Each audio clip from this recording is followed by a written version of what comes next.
Getting to Anacapa Island isn't simple. First, a pod of dolphins. Then, climbing 157 stairs straight out of the sea. At the top, a lighthouse, a forgotten village, cliffs that drop into the Pacific, and birds. Lots of birds. By the end of this video, you'll see why Anacapa feels like stepping into another world.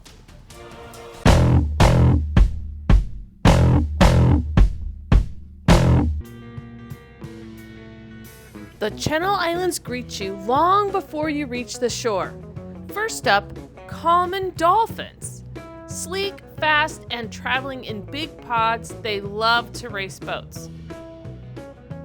These guys hang out with us for about 20 minutes.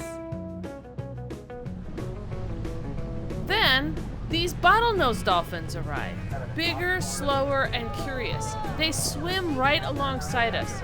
2 dolphin species even before we reached Anacapa.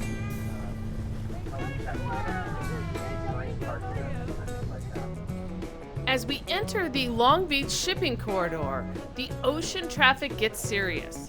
We have to slow down and we rock in the wake of the giant container ship, our little boat feeling tiny next to these floating skyscrapers. Anacapa Island, rising out of the ocean like a jagged crown, cliffs packed with birds, and sea caves carved by waves. It feels wild, remote, and a little bit mysterious. I'm excited. And here's the star of the show, Arch Rock. Because of Anacapa's rocky shoreline, there's no real harbor here. The boat has to hold position with its engines while each passenger steps off one at a time. And depending on the tide, you might even have to climb a ladder. It's a slow, careful, and very memorable landing. The first stop, right here at the Channel Islands National Park sign, proof that I made it to Anacapa. I'm the last one off the boat, new camper orientation with the ranger, but that means I get a moment all to myself. And now, 157 stairs to the top. No dock, no cars, no easy way up. Just climb straight from the sea onto the island. Not a bad way to start an island adventure. Look, I made it. I'm at Anacapa Island, and this is the visitor center and where Ranger lives, and some buildings which I'll come explore later. The lighthouse is over here. I'm gonna head up to the campground and get my camp set up for the night.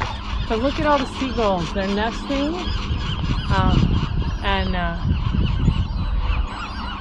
pretty cool, actually. Very cool.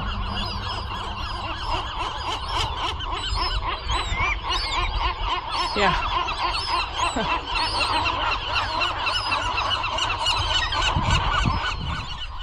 I'm here and there are seagulls everywhere. It's a pretty cool nesting site, but it's gonna be a loud night and I forgot my earplugs. I was gonna set up my tent right now. It's like 11:30, but I decided to wait because the birds will just poop all over it.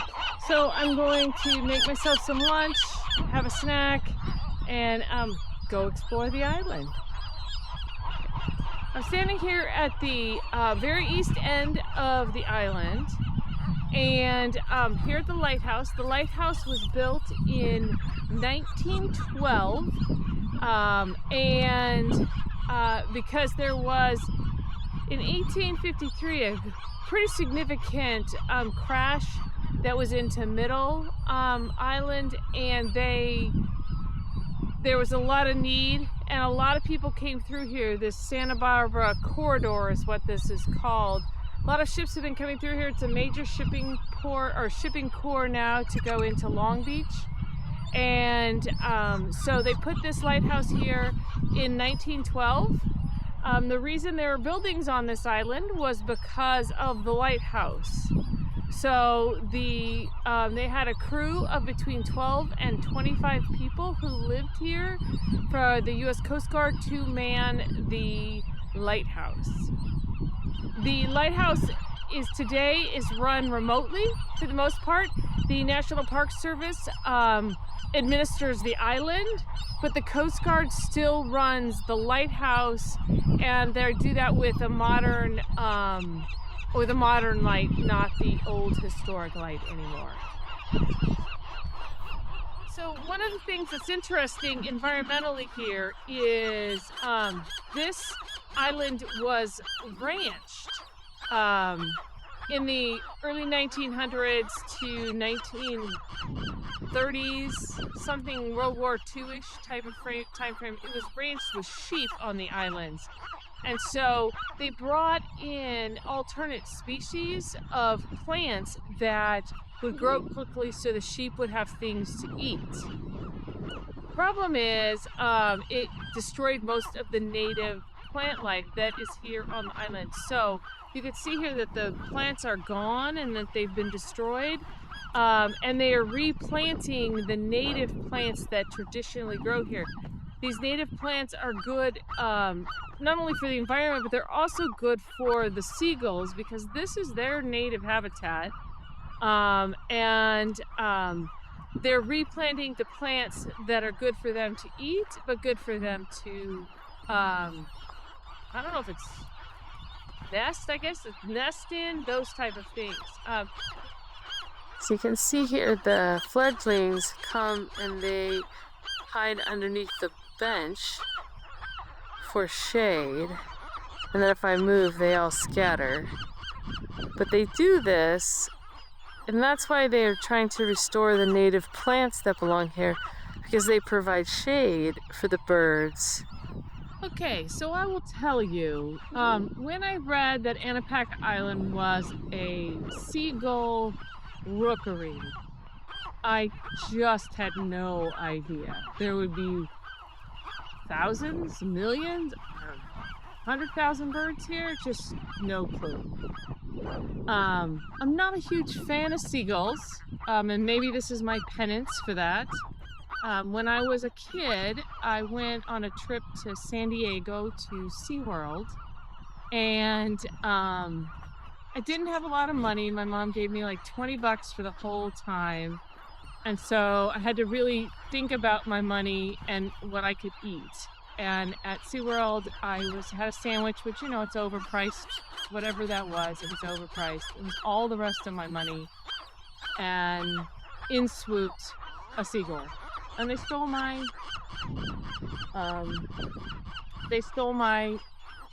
lunch and all my money because I had no more money. So I remember being very hungry on that trip, and I have never cared for seagulls.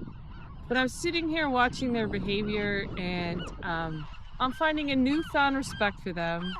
I'm still gonna watch my food really carefully at camp and make sure everything's locked in the box at all times so that they don't get any free food from me.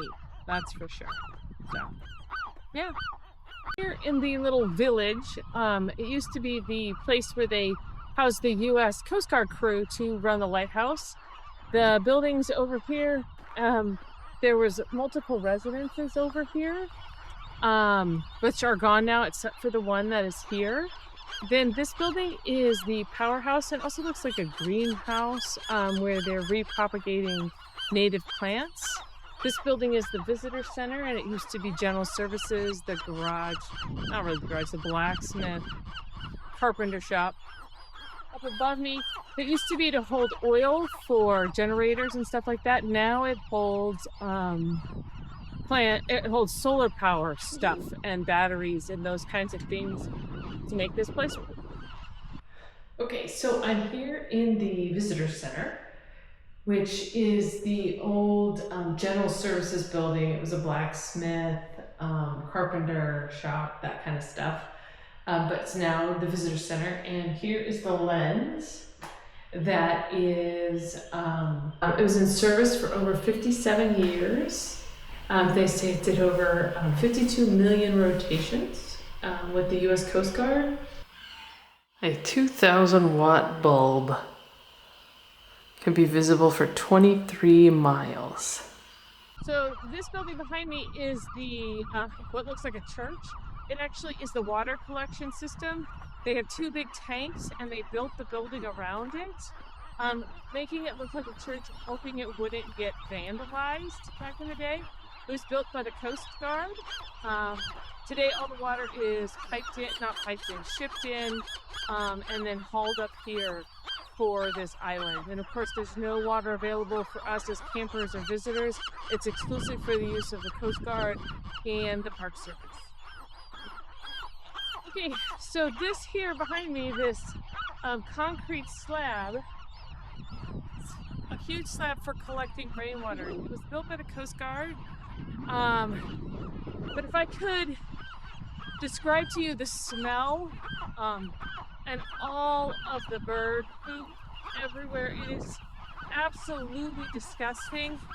And this was never really used because the water is contaminated and disgusting, because the birds like it too, and they roost here, and it's, well, the smell is just putrid. So this was never really used. It's kind of a relic of a day gone by, and that's why they haul their water in and did back in the days. Back at camp, I stopped to take it in. The cliffs, the endless Pacific, the constant cry of seabirds. But every now and then the sound shifts. Surf crashing, sea lions calling, and a rare bit of, dare I say, quiet on Anacapa. It's not the best campsite, but here it is. And I stole one of these from a table that is not being used tonight, so that I can keep the birds off, which is kind of a cool thing. I'm from a place with not a lot of birds, so I've never seen one of these before. And got the tent set up. I'm gonna head out to Inspiration Point and I don't know, watch the sunset, watch the evening go by, just chill, and listen to the birds, obviously, because that's all I got. Middle Island, the pelicans nest on, and so I'm hoping to see some of the pelicans come home to roost for the evening. Okay, so I'm here, at Cathedral Cove. Unbelievably gorgeous right now. I've got the lighthouse and the church. Got the ocean. We got thousands and thousands of seagulls. And the beautiful ocean and the rocks below me. And I'm here all by myself. There are, I think, 9 other people on the island tonight. So we kind of have our own private island for the evening. And I guess that's why I came out here. That's why I'm camping.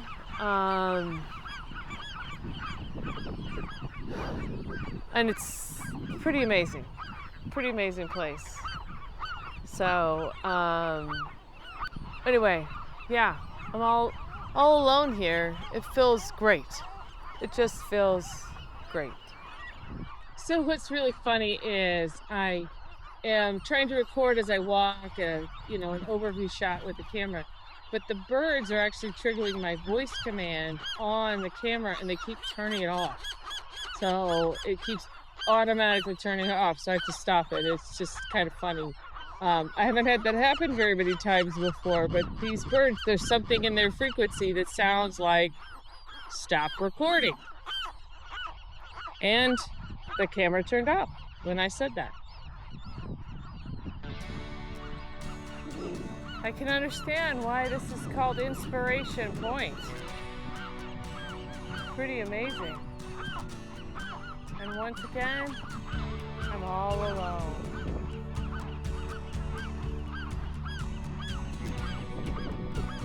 From Inspiration Point, I can see the island alive with birds.